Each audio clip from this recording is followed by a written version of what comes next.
Hello అండి. అందరికీ నమస్తే. ఈరోజు వీడియోలో మనం వినబోయే కథ ఏంటో తెలుసుకునే ముందు మీ అందరికి కూడా నాది చిన్న రిక్వెస్ట్. కొత్తగా మన ఛానల్ చూస్తున్న వాళ్ళు తప్పకుండా ఒక లైక్ చేసి మీ ఫ్రెండ్స్‌కి, ఫ్యామిలీ మెంబర్స్‌కి షేర్ చేయండి. అలాగే ఇలాంటి మేము మంచి మంచి కథలు వినాలనుకుంటే ఛానల్‌ని వెంటనే సబ్స్క్రైబ్ చేసుకొని పక్కన ఉన్న బెల్ ఐకాన్‌ని క్లిక్ చేయండి. మరి ఇప్పుడు లేట్ చేయకుండా కథలోకి వెళ్ళిపోదాం. నా పేరు రఘుపతి. మేము ముగ్గురం అన్నదమ్ములం, ఓ చెల్లెలు.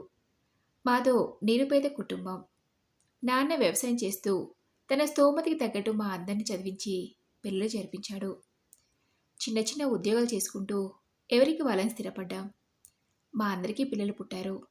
పండగలకి శుభకార్యాలకి అంతా అమ్మ నాన్న దగ్గరికి వెళ్ళి సరదాగా గడిపేవాళ్ళం. మా తోడబుట్టిన వాళ్ళందరిలో నాకు నా చెల్లెలు అన్నపూర్ణ అంటే చాలా ఇష్టం. తనకో కొడుకు, పేరు భార్గవ్. కొంతకాలానికి అమ్మ నాన్నకి వయసైపోవడంతో కాలం చేశారు. అప్పుడప్పుడు అన్నపూర్ణ మా ఇంటికొచ్చి ఓ 2 రోజులుండి వెళ్ళేది. అలా కొంతకాలం గడిచాక మా చెల్లి అన్నపూర్ణ, బావ జగన్, నా మేనల్లుడు భార్గవ్ అంతా కలిసి తెలిసిన వారింట్లో శుభకార్యానికి 2 వీలర్ మీద వెళ్ళొస్తుండగా ప్రమాదవశాత్తు యాక్సిడెంట్ జరిగింది.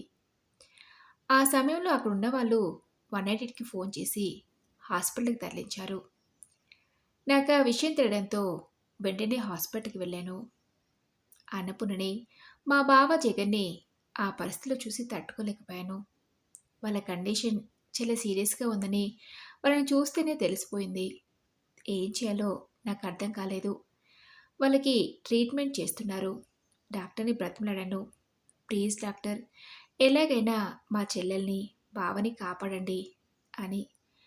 తన నుండి ఎటువంటి సమాధానం రాలేదు. నేను ఏడవడం చూసి ఆ పక్కనే ఉన్న నర్సు, ట్రీట్మెంట్ చేస్తున్నారు కదా, ఇక్కడేమీ మాట్లాడకండి, బయట వెయిట్ చేయండి అని నన్ను బయటికి పంపించేసింది. అక్కడ నా మేనల్లుడు భార్గవ్ కనిపించకపోయేసరికి నర్సుని అడిగాను. వీరితో పాటు ఒక బాబు ఉండాలి కదా, ఎక్కడా అని. ఆ పక్కనే ఉన్న చిల్డ్రన్స్ వార్డులో ట్రీట్మెంట్ నడుస్తుందని చెప్పింది. వాడి పరిస్థితి ఎలా ఉందో ఏమోనని కంగారుగా వెళ్ళాను. వాడికి దెబ్బలు పెద్దగా తగలకున్నా స్పృహలో లేడు. భార్గవ్ భార్గవ్ అని పిలిచినా ఉలుకు పలుకు లేదు. నా తమ్ముళ్ళు ఇద్దరికి ఫోన్ చేసి విషయం చెప్తే వెంటనే బయలుదేరుతున్నామన్నారు. ఇంతలో నర్సొచ్చి, సార్, ఆవిడ మీ చెల్లెలు గారా? ఆవిడ కండిషన్ చాలా సీరియస్గా ఉంది. ఏదో మాట్లాడాలని ప్రయత్నం చేస్తుంది. ఒకసారి రండి అని పిలిచింది. వెంటనే భార్గవ్ ఉన్న వార్డు నుండి నా చెల్లెలకి బావకి ట్రీట్మెంట్ జరుగుతున్న వార్డుకి వెళ్ళాను. అప్పటికే అన్నపూర్ణ పల్స్ పడిపోతుందని డాక్టర్లు తనని బతికించడానికి శతవిధాలుగా ప్రయత్నం చేస్తున్నారు. అన్నపూర్ణ కళ్ళు తెరిచి నన్ను గుర్తుపట్టే పరిస్థితిలో లేదు. కనీసం నేను మాట్లాడేదైనా తనకి విడమడుతుందో ఏమోనని, అమ్మా అన్నపూర్ణ, నేనమ్మా, రఘుపతి అన్నేని, నీకేం కాదమ్మా, నేనున్నాను. ఈ పక్కనే బావకి, మన భార్గవ్కి కూడా ట్రీట్మెంట్ జరుగుతుంది. వాళ్ళు కూడా బాగున్నారమ్మా అని చెప్పాను, ధైర్యంగా ఉంటుందని. అయినా అన్నపూర్ణలో ఎటువంటి మార్పు లేదు. ఏదో చెప్పాలని ప్రయత్నిస్తున్నట్టు అనిపించినా తనేమీ చెప్పలేకపోతుంది. ఎప్పుడూ అన్నయ్య అని గలగల మాట్లాడే నా చెల్లెల్ని ఆ పరిస్థితిలో చూసి తల్లడిల్లిపోయాను. నాదేమీ చేయని నిస్సహాయత స్థితి. అమ్మా అన్నపూర్ణ, మన భార్గవ్కి ఏం కాలేదమ్మా, ఇదిగో ఇక్కడే ఉన్నాడు, మాట్లాడతావా అని తన చేతిని నా చేతిలోకి తీసుకున్నాను. ఆ మాటకి అన్నపూర్ణ నా చేయిని గట్టిగా పట్టుకుని ప్రాణాలు విడిచింది. తనలో ఎలాంటి చలనం లేకపోవడంతో అమ్మ అన్నపూర్ణ అని బోర్న ఏడ్చాను. కొడుకు బాగానే ఉన్నాడని చెప్తేనైనా కళ్ళు తెరిచి నన్ను చూస్తుందని ఆశపడ్డాను. కానీ వాడి పేరు వినగానే నా చేతిని గట్టిగా పట్టుకుని ప్రాణాలు వదిలింది. అంటే ఇంతసేపు తను ప్రాణాలతో పోరాడింది వాడి కోసమేనా అనిపించింది. ఇంతలో నా ఇద్దరు తమ్ముళ్ళు హాస్పిటల్కి వచ్చారు. అన్నపూర్ణిక లేదనే విషయం తెలిసి వాళ్ళు తట్టుకోలేకపోయారు. కనీసం భార్గవ్కి తల్లి లేకున్నా తండ్రి ఉంటాడని ఆశపడ్డాం. కానీ దేవుడు ఆ విషయంలో కూడా చిన్నచూపే చూశాడు. అన్నపూర్ణ చనిపోయిన మరుసటి రోజు ఉదయం తలకు బలంగా దెబ్బ తగిలిన కారణంగా మా బావ జగన్ కూడా కన్నుమూశాడు. కళ్ళ ముందే చెల్లెలి, బావ ప్రాణాలు పోతుంటే ఏమీ చేయలేక చూస్తుండిపోయాం. ఆ క్షణంలో అనిపించింది, దేవుడా, ఇలాంటి పరిస్థితి పగబడి కూడా రాకూడదని. భార్గవ్‌కి పెద్దగా దెబ్బలు తగలకుండా షాక్‌కి గురై స్పృహ కోలుకోవడానికి 4, 5 రోజులు సమయం పడుతుందని చెప్పారు. ఈలోపు అన్నపూర్ణ, జగన్ బావల అంత్యక్రియలు ఎలా అని ఆలోచించి వాళ్ళ బాడీలని హాస్పిటల్‌లోనే భద్రపరిచాం. అలా 4 రోజులు గడిచాక భార్గవ్ కాస్త కోలుకున్నాడు. ఆ అమ్మానాన్నలకి ఏమైందో తెలియని అయోమయ పరిస్థితిలో ఉన్న వాడితోనే తన తల్లిదండ్రులకు తలకోరు పెట్టించాం. ఆ తర్వాత భార్గవ్‌ని ఎవరు చూడాలనేది మా అన్నదమ్ములందరికీ సమస్యగా మారింది. మా అందరివి మధ్యతరగతి కుటుంబాలే. ఎవరికి వాళ్ళకు వాళ్ళ పిల్లల్ని పోషించుకోవడమే భారంగా ఉంది. అలాంటిది మళ్ళీ భార్గవ్‌ని ఎక్కించి చూసుకోవాలని నా ఇద్దరు తమ్ముళ్ళు శ్రావణ్, మాధవ్‌లు చేతులెత్తేశారు. నాది అదే పరిస్థితి. వాళ్ళకన్నా నా కడుపున పుట్టిన పిల్లల సంఖ్యనే ఎక్కువ. వాళ్ళిద్దరికీ ఇద్దరిద్దరు పిల్లలైతే నాకు 3 పిల్లలు. 2 అబ్బాయిలు, 1 అమ్మాయి. మళ్ళీ ఇప్పుడు భార్గవ్‌ని పెంచి పెద్ద చేసే బాధ్యత తీసుకుంటే నేను వాడికి న్యాయం చేయగలనా అనిపించింది. నేను చేసే చిన్న క్లర్క్ ఉద్యోగానికి ఇంతమందికి చదువులు ఎలా చెప్పించును అనుకున్నాను. అలాగని అందరిలా నేను భార్గవ్‌ని వదిలేయలేను. వాడు నా తోడబుట్టిన చెల్లి కొడుకు. వాడి భవిష్యత్తు ఎలా అనే దిగులుతో చివరి నిమిషంలో అన్నపూర్ణ కొట్టుమిట్టాడింది. ఏదేమైనా ఎంత కష్టమైనా భరిస్తాను. భార్గవ్ కూడా నా కొడుకు లాంటివాడే అని, ఇక నుండి భార్గవ్ పూర్తి బాధ్యత నాది అని, వాడిని నేనే చూసుకుంటానని నా ఇద్దరు తమ్ముళ్ళకి చెప్పి భార్గవ్‌ని మా ఇంటికి తీసుకెళ్ళాను. భార్గవ్‌ని నాతో పాటు మా ఇంటికి తీసుకెళ్ళగానే నా భార్య, మన కడుపున పుట్టిన పిల్లలే కాదని వీరిని నా నెత్తిన పెట్టుకుని తీసుకొచ్చారా? మీ సంపాదనతో మనందరి తిండికే చాలట్లేదు. ఇంకా వీణెలా పోషిస్తారనుకున్నారు? ఏ మీ తమ్ముళ్ళు భార్గవ్ బాధ్యత తీసుకుని కళాఖండిగా చెప్పేశారా? మీరు అదే చెప్పేదైనా అనాథాశ్రమంలో చేర్పించలేకపోయారా? అంది. తన మాటలకు నాకు చాలా బాధగా అనిపించింది. ఏం మాట్లాడుతున్నావో తెలిసే మాట్లాడుతున్నావా లక్ష్మి? వాడికి ఆ అమ్మా నాన్న పోయారనే విషయం మర్చిపోయావా? పాపం వాడికి పట్టుమని 10 ఏళ్ళు కూడా నిండకముందే తల్లిదండ్రులను కోల్పోయి పుట్టెడు దుఃఖంలో ఉంటే ఆదరించి హక్కును చేర్చుకోవాల్సింది పోయి ఏంటి నీ మాటలో? ఒకవేళ మన పిల్లలకి ఇలాంటి పరిస్థితి వస్తే అలానే ఆలోచిస్తావా? మన అందరితో పాటే భార్గవ్ కూడా ఇక మీదట ఇక్కడే ఉంటాడు. మన పిల్లలతో సమానంగా చదువుకుంటాడు అని చెప్పాను. అందుకు నా భార్య లక్ష్మి ఒప్పుకోలేదు. మనందరం తినగా మిగిలింది వాడికి పెడతాను. అలాగే మన పిల్లలతో సమానంగా ప్రైవేట్ స్కూల్లో చదివించడానికి వీల్లేదు. ఏదైనా గవర్నమెంట్ స్కూల్లో చేర్పించండి. కనీసం తిండి ఖర్చైనా తగ్గుతుంది. అలా అయితేనే వాణ్ణి ఇంట్లో ఉండనివ్వడానికి ఒప్పుకుంటాను. లేదంటే ఎక్కడైనా వదిలేసిరండి అంది నా భార్య. ఆ సమయంలో తనతో మాట్లాడి ఏం ప్రయోజనం లేదనిపించి సరే అన్నాను. కనీసం భార్గవ్ ఎక్కడో కాకుండా నా కళ్ళ ముందే ఉంటాడని. ఆ తర్వాత నాకు ఇష్టం లేకున్నా నా పిల్లల్ని చదివించే స్కూల్లో కాకుండా వాణ్ణి గవర్నమెంట్ స్కూల్లో జాయిన్ చేయాల్సి వచ్చింది. నా పిల్లలతో సమానంగా నా భార్య ఎప్పుడు భార్గవ్‌కి తిండి పెట్టేది కాదు. ఇంత వాణ్ణి లక్ష్మికి దగ్గర చేద్దామనుకున్నా వాణ్ణి తను మరింత దూరం పెట్టేది. వాడితోనే ఇంటికి సంబంధించిన పనులన్నీ చేయించేది. అవన్నీ చూస్తూ బాధపడేవాణ్ణి తప్ప నా భార్య నోటికి భయపడి ఏమీ అనలేకపోయేవాణ్ణి. పాపం భార్గవ్ తల్లిదండ్రుల ప్రేమకు దూరం అయ్యి ఆప్యాయంగా దగ్గరికి తీసుకునేవాళ్ళు లేక ఎన్నిసార్లు వెక్కి వెక్కి ఏడ్చాడో నాకింకా గుర్తుంది. అబ్బం శుభం తెలియని చిన్నపిల్లాన్ని ఇలాంటి పరిస్థితి కల్పించిన దేవుణ్ణి తిట్టుకున్న రోజులు కూడా ఉన్నాయి. అలా నా పిల్లలందరితో పాటు భార్గవ్‌ది కూడా 10వ తరగతి అయిపోయింది. గవర్నమెంట్ స్కూల్లో చదువుకున్న భార్గవ్ 10వ తరగతిలో డిస్ట్రిక్ట్ ఫస్ట్ వచ్చాడు. ప్రైవేట్ స్కూల్లో చదివిన నా పిల్లల కన్నా భార్గవ్‌కి మంచి మార్కులు వచ్చాయని నా భార్య వాడి మీద ఈడ్చిపడింది. నేను మాత్రం ఎప్పుడూ ఇలానే బాగా చదువుకొని గొప్ప స్థాయికి రావాలని ఆశీర్వదించాను. అది కూడా నా భార్య లేని సమయంలో. వాడికొచ్చిన మార్కులకి ఓ ప్రైవేట్ కాలేజీలో ఫ్రీ సీట్ ఇచ్చారు. కాలేజీ చదువులో కూడా భార్గవ్ ఎప్పుడూ ఫస్టే. చదువులో వాడి చురుకుదనం, చదువు మీద వాడికున్న ఇష్టాన్ని చూస్తే ముచ్చటేసేది. మా పిల్లలందరూ ఇంట్లో చదివినంత కూడా భార్గవ్ చదవటం నేనెప్పుడు చూడలేదు. అయినా వాడికి మంచి మార్కులు వస్తుండేవి. భార్గవ్‌ని అంతకు మించి ఇక మీదట భరించలేనుకున్న నా భార్య లక్ష్మి ఒకరోజు నాతో గొడవకు దిగింది.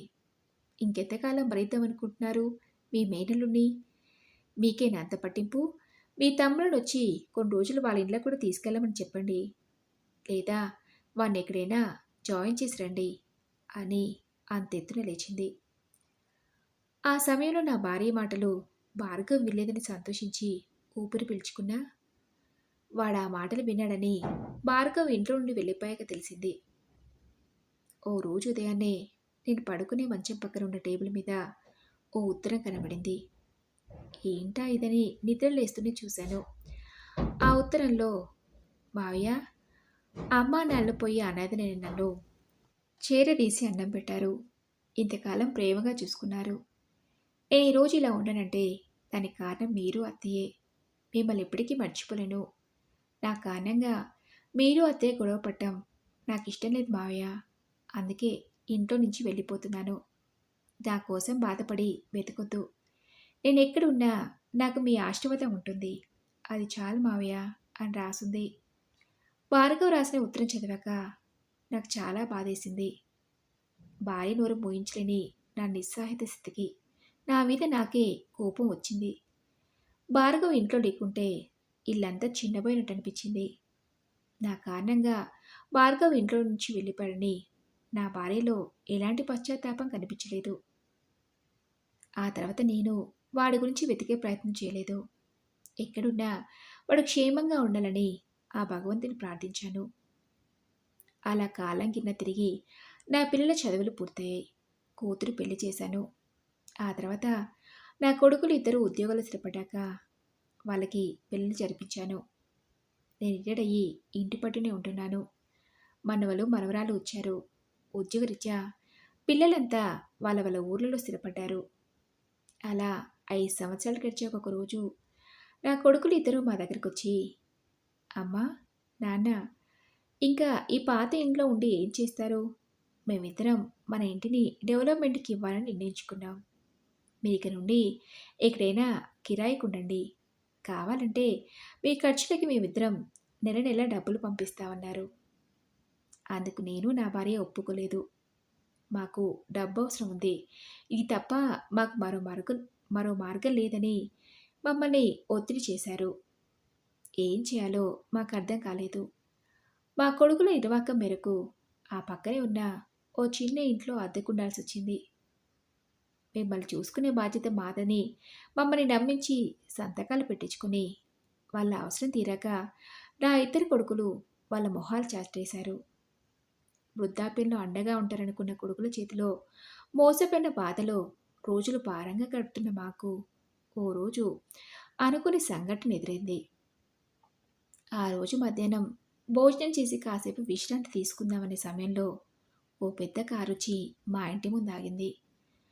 కారులో మా ఇంటికొచ్చేదెవరా అని ఆశ్చర్యంగా చూశాను. ఇంతలో ఇంట్లోకి అడుగు పెడుతూనే, "బాగున్నారా మావయ్య, అత్తయ్య" అంటూ భార్గవ్ వచ్చాడు.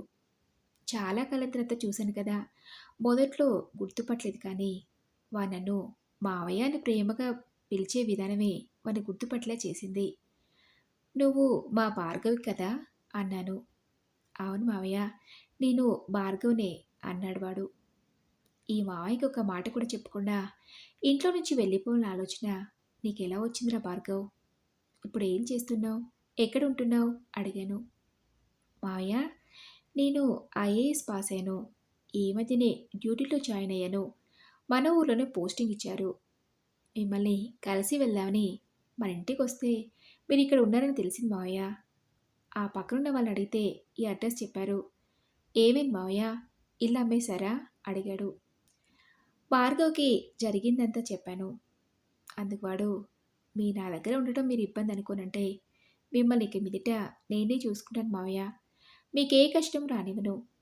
అత్తయ్య ప్లీజ్ కాదనకండి అని లక్ష్మిని అడిగాడు. చిన్నప్పుడు భార్గవ్ పట్ల ప్రవర్తించే తీరుకి లక్ష్మి సిగ్గుతో తల వంచుకుంది. "ఒరే భార్గవ్, ఎందుకురా మా వల్ల నీకు ఇబ్బంది" అన్నాను. "మీరు నాతో ఉండడానికి ఒప్పుకుంటే నాకు సంతోషమే కానీ ఇబ్బంది ఏమీ లేదు మావయ్య.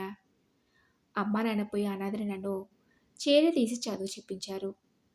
మీరే లేకపోతే నేను ఈరోజు ఈ స్థాయిలో ఉండేవన్నా మావయ్య అని మమ్మల్ని తనతో పాటు రమ్మని బ్రతిమలాడాడు. కడుపున పుట్టిన కొడుకులు కాదన్నారనే బాధలున్న మాకు అన్నం పెట్టి ఆదరించామనే విశ్వాసంతో చేరదీస్తామంటే కాదనలేకపోయాం. కలలో నుంచి ఉబికి వస్తున్న కన్నీళ్లు తుడుచుకుంటూ లక్ష్మి, బాబు భార్గవ్, నన్ను క్షమిస్తావా? ఒకప్పుడు నీ పట్ల చాలా అమానుషంగా ప్రవర్తించాను. నీకు పిడికిడి అన్నం పెట్టడానికి కూడా చీదరించుకునేదాన్ని. అలాంటి మాకు ఆశను కల్పించి ఇంకా సిగ్గుతో చచ్చిపోయేలా చేయకు బాబు అంది లక్ష్మి. అందుకు భార్గవ్, అత్తయ్య, ఆ విషయాలేవి నాకు గుర్తులేవు. వాటి గురించి నేను ఎప్పుడూ అంతగా పట్టించుకోలేదు కూడా. అవన్నీ మీ మనసులో పెట్టుకొని అనవసరంగా బాధపడకండి. నన్నెవరో పరాయి వల్ల కాకుండా మీ కొడుకులా భావించి రండి ప్లీజ్ అడిగాడు. అందుకు భార్గవ్ మాట కాదనలేక వాడితో వెళ్ళిపోయాం.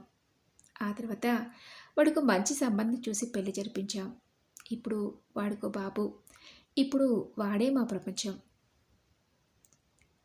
మరి ఇదండి రుచి కథ. ఈ కథపై మీ విలువైన అభిప్రాయాల్ని నాతో కామెంట్ బాక్స్లో షేర్ చేసుకోండి. అలాగే ఈ కథ మీకు నచ్చిందనుకుంటున్నాను. నచ్చితే తప్పకుండా ఒక లైక్ చేసి మీ ఫ్రెండ్స్కి, ఫ్యామిలీ మెంబర్స్కి షేర్ చేయండి. అలాగే ఇలాంటి మరెన్నో మంచి మంచి కథలను అనుకుంటే ఛానల్ని వెంటనే సబ్స్క్రైబ్ చేసుకుని పక్కన ఉన్న బెల్ ఐకాన్ని క్లిక్ చేయండి. నెక్స్ట్ వీడియోలో మరొక మంచి కథతో కలుసుకుందాం. Thank you for listening.